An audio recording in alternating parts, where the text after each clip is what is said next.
صاحب معراج سید المرسلین خاتم النبیین صلی اللہ تعالی علیہ وآلہ وسلم کی زندگی کے ہر چھوٹے بڑے واقعے سے تمام انسانوں کو اور بالخصوص مسلمانوں کو بے شمار نصیحتیں ملتی ہیں، گویا کہ جن پر عمل کرنے سے زندگی آسان بن جاتی ہے۔ پیارے آقا علیہ الصلاۃ والسلام کی زندگی کے آئینے کو دیکھ کر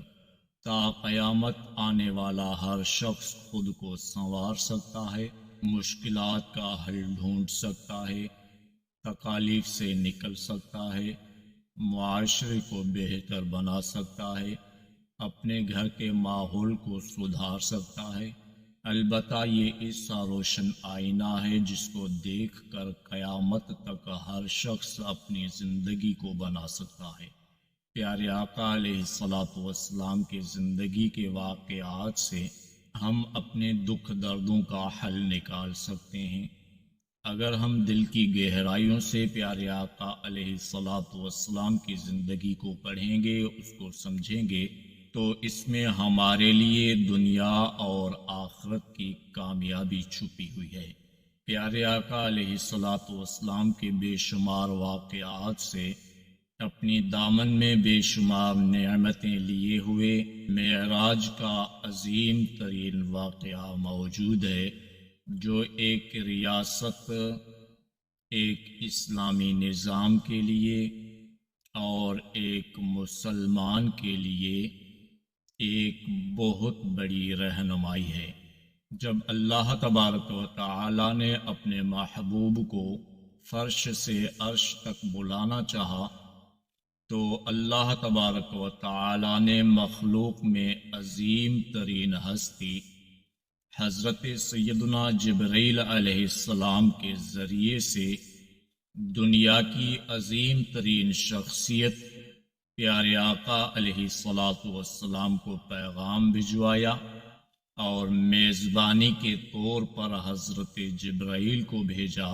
کہ جبرائیل، محبوب سے ملاقات کا وقت آ پہنچا ہے،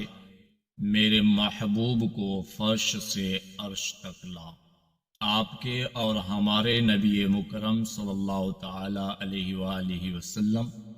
نماز عشاء کے بعد اپنی چچا زاد بہن حضرت سیدتنا ام ہانی کے گھر میں آرام فرما ہیں کہ جبرائیل علیہ السلام آ کر پیغام دیتے ہیں، اور آقا علیہ الصلاۃ والسلام کے معراج کا سفر اسی گھر سے شروع ہوتا ہے۔ آپ جب مسجد اقصی پہنچے تو وہاں پر تمام انبیاء کرام علیہ الصلاۃ والسلام اور ان گنت فرشتے آپ کے استقبال کے لیے کھڑے تھے۔ آپ نے تمام انبیاء کی امامت فرمائی، پھر مختلف انبیاء کرام کے خطبے ہوئے، اور آپ کا یہ سفر مسجد اقصی سے آسمانوں کی طرف رواں دواں ہو گیا۔ آپ پہلے آسمان پر پہنچے جہاں پر حضرت آدم علیہ السلام نے آپ کا استقبال کیا، اور ساتویں آسمان تک آپ کا پرتباک استقبال کیا گیا، اور آپ کو جنت کی تمام نعمتیں دکھائی گئیں، اور آپ نے جہنم کا معائنہ فرمایا، اور جب سب کچھ دیکھ لیا تو اب آپ کا سفر آسمانوں سے لامکاں کی طرف رواں ہوا،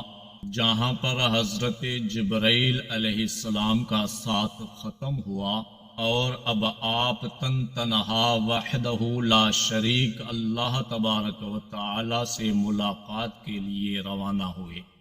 اور آپ فرماتے ہیں کہ میں نے اپنے سر کی آنکھوں سے اللہ تبارک و تعالی کا دیدار فرمایا، جس میں اللہ تبارک و تعالی نے اپنے محبوب کی امت سے محبت فرماتے ہوئے ان کے لیے 50 نمازوں کا تحفہ دیا، جو آپ علیہ الصلاۃ والسلام کی وجہ سے کم ہوتے ہوتے 5 نمازیں لازم کی گئیں، اور جو یہ 5 نمازیں ادا کرے اس کو 50 نمازوں کا ثواب دیا جائے گا۔ گویا کہ اللہ نے اپنے محبوب کی امت کو روزانہ 5 مرتبہ جس رب کی خاطر زندگی گزارنی ہے، جس رب کو راضی کرنا ہے، اس رب سے باتیں کرنے کا موقع دیا۔ اور پھر اللہ تبارک و تعالی نے یہ قانون بھی بیان فرمایا کہ ہر گناہ کو معاف کیا جائے گا، لیکن شرک کو قطعی معاف نہیں کیا جائے گا۔ اور پھر یہ خوشخبری دی گئی کہ اگر پہلی امتوں کے اندر کوئی گناہ کا کام کرتا تھا تو ان کی شکلیں بگڑ جاتی تھیں، ان کے کیے ہوئے کارنامے ان کی پیشانیوں پر، ان کے گھروں پر لکھے ہوئے ہوتے تھے، لیکن محبوب کی امت میں اگر کوئی نیکی کا صرف ارادہ کرتا ہے تو اللہ تبارک و تعالی ارادہ کرتے ہی اس کو ایک نیکی عطا فرماتا ہے، اور اگر کوئی نیکی کر لیتا ہے تو اللہ تبارک و تعالی اس کو 10 گنا زیادہ ثواب عطا فرماتا ہے۔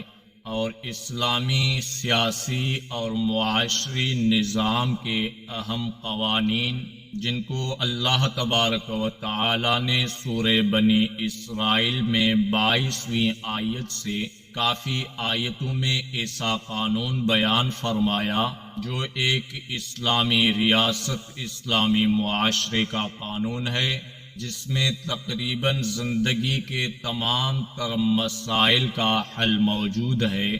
اور ہم مسلمانوں پر لازم ہے کہ ہم اللہ تبارک و تعالی کے دیے ہوئے قوانین اور پیارے آقا علیہ الصلاۃ والسلام کی زندگی اور احادیث کی روشنی میں اپنی زندگی گزاریں۔ جب ہم اپنے رب کی رضا کی خاطر زندگی گزاریں گے، اللہ کے محبوب کو راضی کرنے کی کوشش کریں گے،